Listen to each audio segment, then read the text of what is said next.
प्रधानमंत्री नरेंद्र मोदी ने अमृत भारत स्टेशन योजना की शुरुआत की है। वीडियो कॉन्फ्रेंसिंग के जरिए वो इस कार्यक्रम में शामिल हुए हैं। उनका संबोधन शुरू हो गया। उसकी जानकारी हर किसी को प्रसन्न भी करती है, हैरान भी कर देती है। जैसे दुनिया में south Africa, Ukraine, Poland, UK और स्वीडन जैसे देशों में जितना रेल नेटवर्क है उससे ज्यादा रेल ट्रैक हमारे देश में इन 9 वर्षों में बिछाए गए हैं। आप कल्पना करिए स्केल। साउथ कोरिया, न्यूजीलैंड और ऑस्ट्रेलिया जैसे देशों का जितना रेल नेटवर्क है उससे ज्यादा ट्रैक भारत ने अकेले पिछले साल बनाए हैं। एक साल में भारत में आज आधुनिक ट्रेनों की संख्या भी तेजी से बढ़ रही है। आज देश का लक्ष्य है कि रेलवे की यात्रा हर यात्री के लिए, हर नागरिक के लिए सुलभ भी हो और सुखद भी हो। अब ट्रेन से लेकर स्टेशन तक आपको एक बेहतर, एक उम्दा से उम्दा एक्सपीरियंस देने का प्रयास है। प्लेटफॉर्म्स पर बैठने के लिए बेहतर सीटें लग रही हैं, अच्छे वेटिंग रूम बनाए जा रहे हैं। आज देश के हजारों रेलवे स्टेशनों पर मुफ्त वाईफाई की सुविधा है। हमने देखा है इस मुफ्त इंटरनेट का कितने ही युवाओं ने लाभ उठाया है। पढ़ाई करके वो अब बहुत कुछ अपने जीवन में सिद्धियां प्राप्त कर चुके हैं। साथियों, ये इतनी बड़ी सिद्धियां हैं, जिस प्रकार से रेलवे में काम हुआ है, किसी भी पीएम का मन कर जाएगा कि इनका जिक्र 15 अगस्त को लाल किले से करें। और जब 15 अगस्त सामने है तो मन बहुत ही लालायित होता है कि उसी दिन इसकी चर्चा करूं। लेकिन आज ये इतना विराट आयोजन हो रहा है, देश के कोने कोने से लोग जुड़े हैं, इसलिए मैं अभी ही इस बात पर इतने विस्तार से चर्चा कर रहा हूं। साथियों, रेलवे को हमारे देश की लाइफलाइन कहा जाता है, लेकिन इसके साथ ही हमारे शहरों की पहचान भी शहर के रेलवे स्टेशन से जुड़ी होती है। समय के साथ ये रेलवे स्टेशन अब हार्ट ऑफ द सिटी बन गए हैं। शहर की सारी प्रमुख गतिविधियां रेलवे स्टेशनों के आसपास ही होती हैं। इसलिए आज बहुत आवश्यक है कि हमारे रेलवे स्टेशनों को नए आधुनिक स्वरूप में ढाला जाए। रेलवे की जगह का ऑप्टिमम यूटिलाइजेशन किया जाए। साथियों, जब देश में इतने सारे नए आधुनिक स्टेशन बनेंगे तो उससे विकास को लेकर एक नया माहौल भी बनेगा। देसी विदेशी कोई भी पर्यटक जब ट्रेन से इन आधुनिक स्टेशनों पर पहुंचेगा तो राज्य की, आपके शहर की पहली तस्वीर उसे जरूर प्रभावित करेगी, वो यादगार बन जाती है। आधुनिक सेवाओं के कारण पर्यटन को बढ़ावा मिलेगा, स्टेशन के आसपास अच्छी व्यवस्थाएं होने से आर्थिक गतिविधियों को भी बढ़ावा मिलेगा। सरकार ने स्टेशनों को शहर और राज्यों की पहचान से जोड़ने के लिए वन स्टेशन वन प्रोडक्ट योजना भी शुरू की है।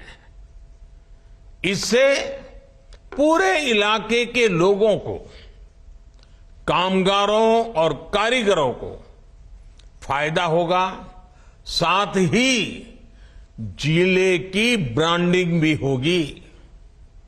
साथियों, आजादी के अमृत काल में देश ने अपनी विरासत पर गर्व का भी संकल्प लिया है।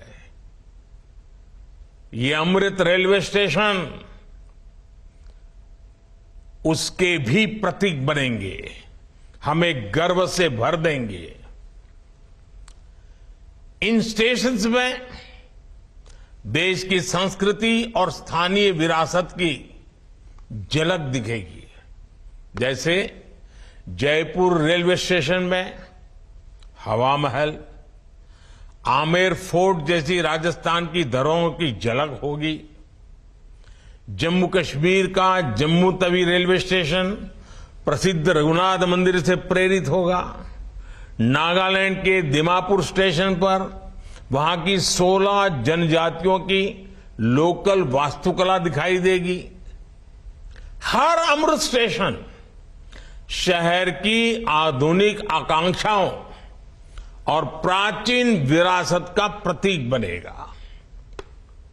देश के विभिन्न ऐतिहासिक स्थलों और तीर्थ स्थानों को जोड़ने के लिए इन दिनों देश में एक भारत गौरव यात्रा ट्रेन, भारत गौरव टूरिस्ट ट्रेन भी चल रही है। शायद आपके ध्यान में आया होगा, उसको भी मजबूती दी जा रही है।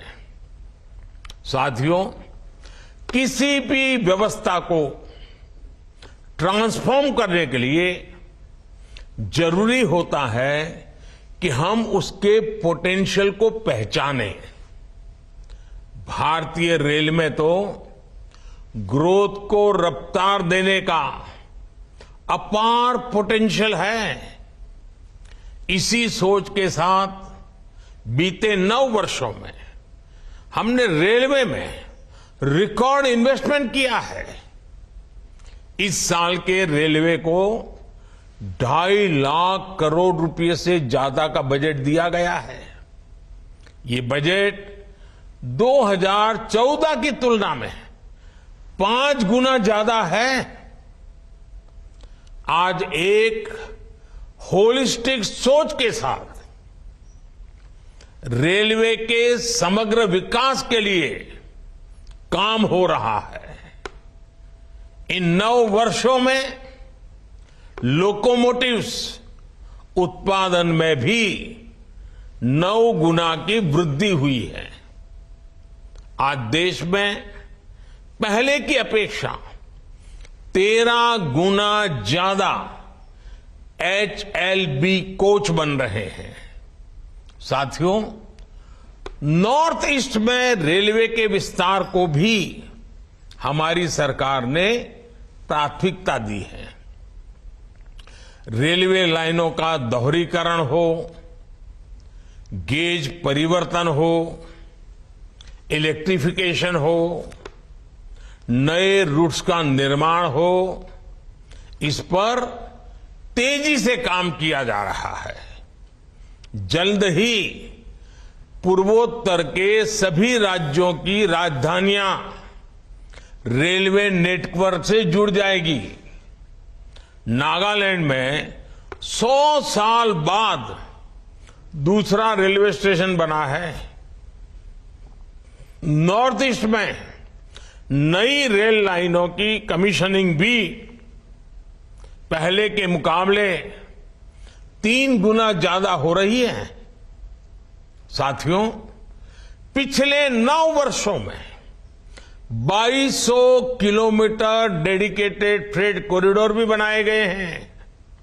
इसकी वजह से माल गाड़ियों के ट्रेवल टाइम में काफी कमी आई है।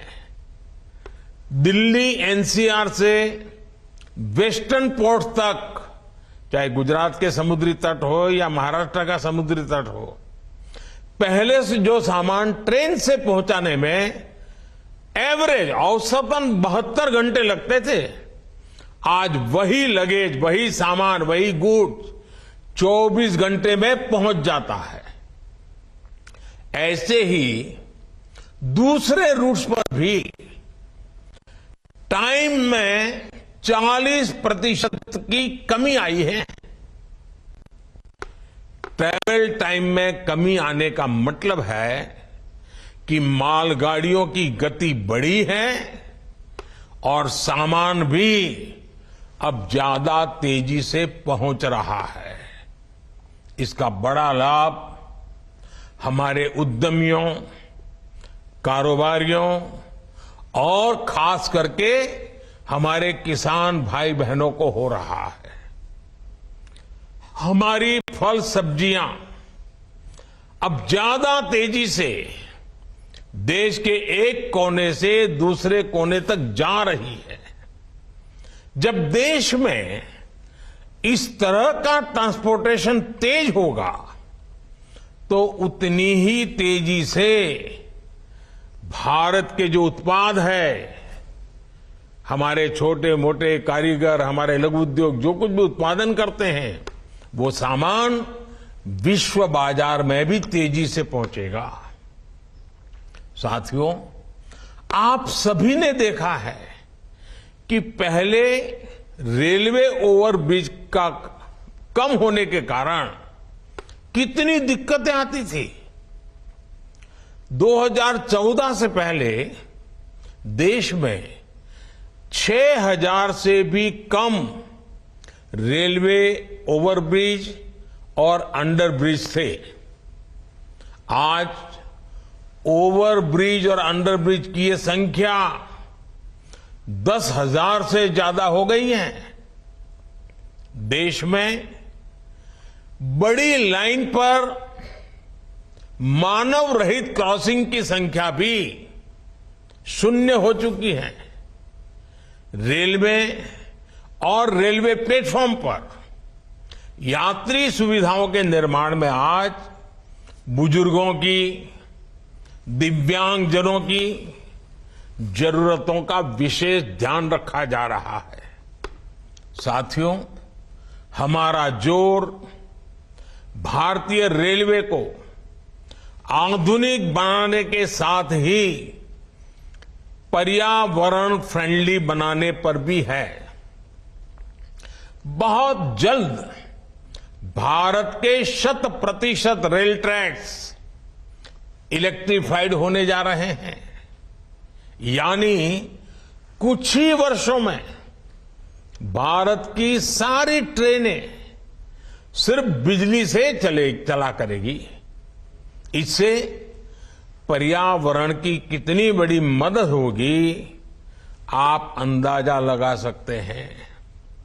9 वर्षों में सोलर पैनल से बिजली बनाने वाले रेलवे स्टेशनों की संख्या भी 1200 से ज्यादा हो गई है। लक्ष्य यही है कि आने वाले समय में सभी स्टेशन ग्रीन एनर्जी बनाएं। हमारी ट्रेनों के करीब 70,000 डिब्बे, 70,000 कोचेज में एलईडी लाइट्स लगाई जा चुकी हैं। ट्रेनों में बायो टॉयलेट्स की संख्या भी 2014 के मुकाबले अब 28 गुना ज्यादा हो गई है। ये जितने अमृत स्टेशन बनेंगे, ये भी ग्रीन बिल्डिंग्स के मानकों को पूरा करेंगे।